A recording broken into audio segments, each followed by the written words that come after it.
I may have been in my teens when PBS started doing their little PBS Kids lineup with the P Park Kids and what have you. Of course, those characters that are shaped like the PBS logo.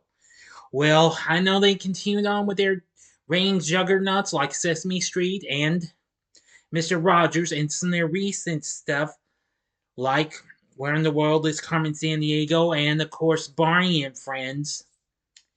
But in 1994, we got this one show that I feel like is probably forgotten, but maybe not. I still have a little bit of memories of this, even though this was a kid's show. Oh yeah, I couldn't forget Reading Rainbow. That was pretty big, but I talked about that already because this is an episode Do You Remember? So here it is. You're about to go to the most incredible, colorful place you could ever enjoy. Check out, especially if you're a kid. And that's the Puzzle Place. Big D's Entertainment Rankings and Reviews presents Do You Remember? So, greetings, my fellow YouTubers, and welcome to Big D's Entertainment Rankings and Reviews. I'm Doyle, the Big D to you, and I'm back with another episode of my little series called Do You Remember? It may not be little anymore because I'm saying this little show here I'm created is here to stay. Anyway, today I'm going to be talking about a very not rare, but it's kind of a long lost PBS Kids show. I feel like doesn't get a lot of talk about these days. Now, some of it has got a little talk about. So anyway, I have seen this show before, and it's a pretty fun show that may have puppets in it, but it is definitely a fun place to go, especially if you are a kid. And from, well, how should I put to you this way? Different races and what have you. So now, without further ado, I ask, do you remember the series known as The Puzzle Place? The Puzzle Place was a PBS Kids series that originally started in 1994 but did not make its full premiere until January of 1995. This series was produced by Lancet Media along with PBS affiliate KCET in Los Angeles. Now then, now I want to tell you, yeah, this is a pretty good show that I've seen before, even though I was a teen at the time. Anyway, the puzzle place follows a multi ethnic group of children, or should I say puppets, from different parts of the US who gather and socialize at a special kids hangout area known as the puzzle place. In each episode, the series aired 5 days a week, the characters are confronted with an everyday conflict usually encountered in childhood years, such as making moral decisions, sharing, racism, and even sexism. Now, it made its premiere on two stations in September of 1994. First was LA station KLCS, and then KCET Los Angeles, which of course is now PBS SoCal Plus. Of course, KCT had recently done another show for PBS Kids just recently, and that was Storytime, which I will be talking about down in a future episode. And they co-produced the show along with Lancet Media, who of course co-produced the network's big hit Reading Rainbow. And some of the people who worked on Reading Rainbow, including Cicely Truitt, who actually co-created the show, worked on it. Anyway, now it's been years since I've seen this. I don't know if I'll revisit this one day, but I do know of this show and what have you. Now, in early '94, two pilot episodes were produced, but however, it only aired on the two PBS affiliates in Los Angeles. It did not get picked up as a full series until January 16th of the following year. The show actually ran for 3 overall seasons and ended on December 4th, 1998, but however continued in reruns until March of 2000. The show became one of PBS Kids' most popular series on the lineup since Sesame Street. Aside from PBS, it also aired in Brazil, Latin America, Portugal, Israel, Scandinavia, Japan, UK, and Australia. Now, it con- it consisted of these here popular, well, maybe not popular, but these here big kids. These kids, and one of six of them. First up, there were three guys in the group. There was Ben, a Norwegian American boy from a farm near Renner, South Dakota, and he was performed by Jim Martin. He's good at solving difficult puzzles and a talented dancer. Though normally easygoing and friendly, he can be unforgiving when angered. And like one of the kids, he's a child of a single parent, but unlike, well, the one I'll talk about in a little bit, who's our divorce, his father is deceased. The next one is Leon, performed by Noel McNeil in the first two seasons, and Eric Jacobson puppeteering to his voice in season 3. Of course, Jacobson, this was before he took on the roles of the various Muppets that Frank Oz had done, including Miss Piggy, Fozzie Bear, and others. And then later on, going on to do Bert Grover and Oscar the Grouch on Sesame Street. Now, Leon is an African American boy from New York City, and he wears dreadlocks, gets jealous easily, and sometimes does not think before he acts. He's a fan of hip hop music and loves basketball. And then there's a Native American boy from the Fort Apache Indian Reservation in Arizona, and his name is Sky. He's performed by Pierre Lenz in the first two seasons and Matt Vogel in the third season. He always wears a bandana, a yellow coat, and a feather necklace. He is naturally curious and believes in staying true to his values and culture. Now, the three girls, I'll start with this one, Jody, a Jewish American girl from Cincinnati, Ohio, performed by Allison Mork in season 1, Stephanie D'Abruzio in season 2, and Terry Hardin in season 3. Now, this is the person I was talking about when I was talking about Ben. Her parents are divorced, however, with her mother living in New York City. She does not like to be called names, and she can be gullible, but is usually enthusiastic. Then there's Julie, a Chinese American girl from San Francisco. She's very sensitive and caring of her personal possessions, and she sometimes tries a little too hard.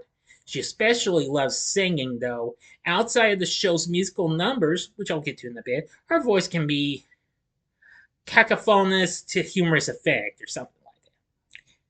And she was performed by Alice Dinian. And finally, there's Kiki, a Mexican American girl from San Antonio, Texas. She's very outgoing and has a temper.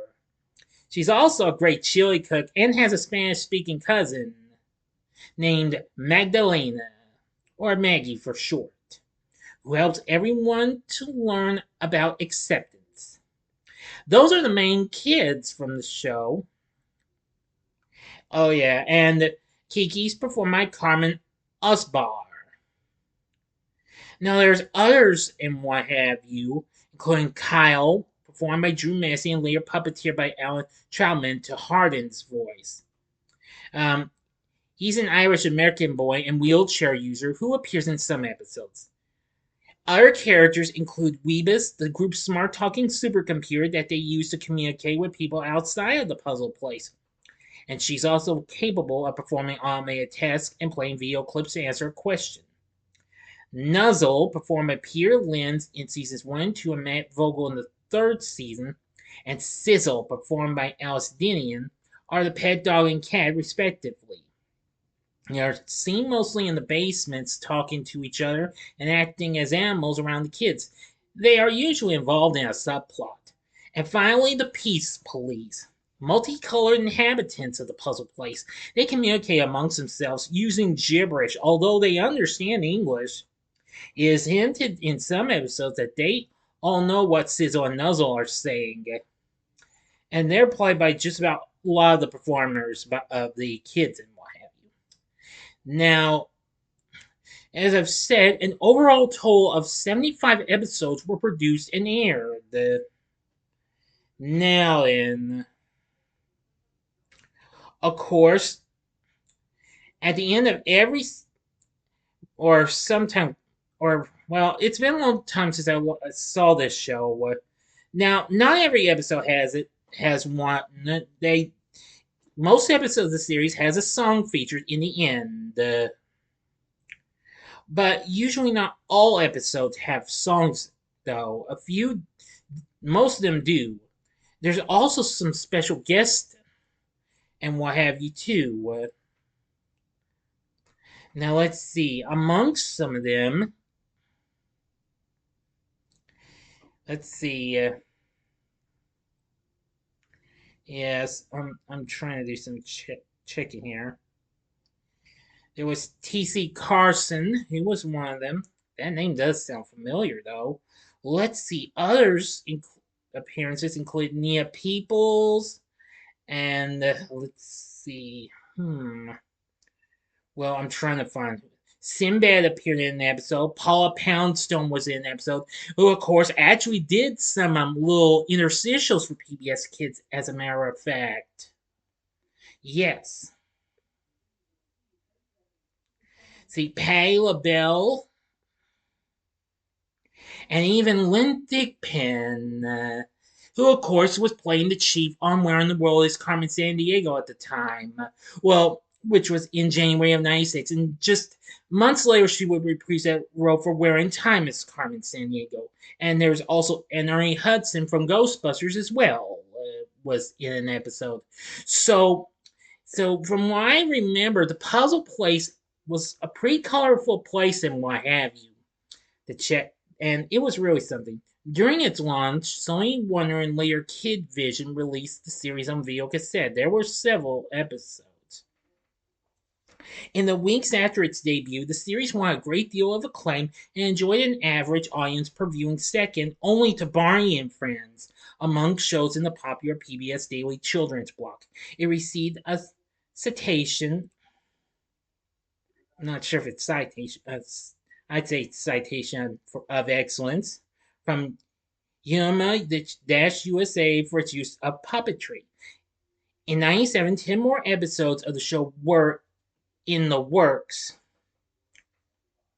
Toys R Us, Sears, who was actually one of the series sponsors, as a matter of fact, and Payless Shoe Source all announced that they would carry merchandising from the series and showcase that merchandise in its own separate boutique rather than integrating it with the other products.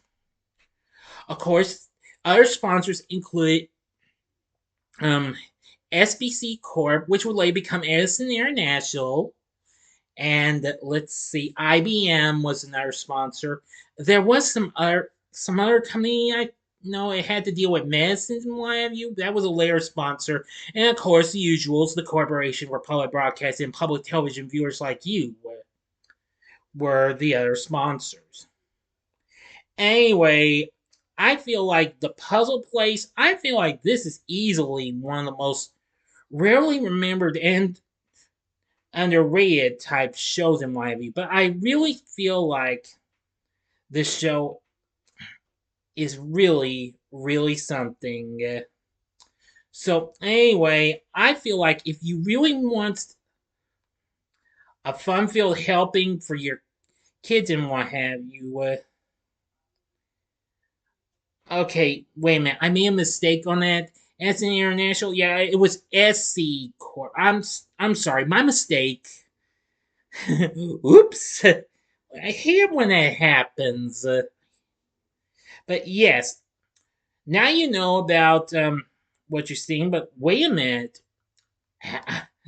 Silly me, I never showed you the actual group and what have you. No problem. Please stand by. Here's the whole main group. We see there's Julie on top, and you can see the pets right there. In the middle, there's Joey, and there's Leon, and at the bottom we see Sky, Kiki, and Ben.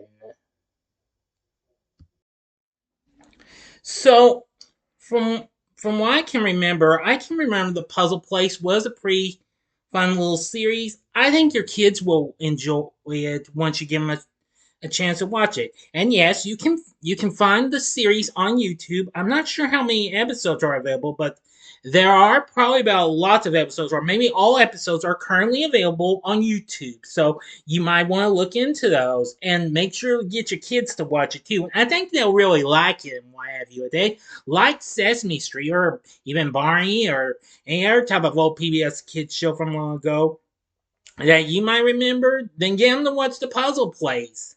It's a fun little show with great characters and what have you. So that's going to do it for this. Do you remember? What did you think of this? Did you ever watch The Puzzle Place? If so, let me know in the comments section below. If you like this video, click the like button, subscribe, and be a part of the Big D Nation. Continue to help support my channel. Make it grow and make the views grow. Tell all your friends about my channel. Get them to know me. Maybe they'd like to be a part of my Big D Nation. Share my vids with your friends if you like it. Well, excuse me, everyone. I'll be right back. And stay tuned. We'll have another video coming up for you soon. And we'll also have another Do You Remember coming up later on this month. So stay tuned for it. So if you liked this, you can check out some of these other PBS Kids show vids I've done. Check them out. In the upper left-hand corner is the episode I did, well, and they're TV logs. The upper left-hand corner is TV log on The Electric Company, the original series. The upper right-hand corner is the episode on Mr. Rogers' Neighborhood.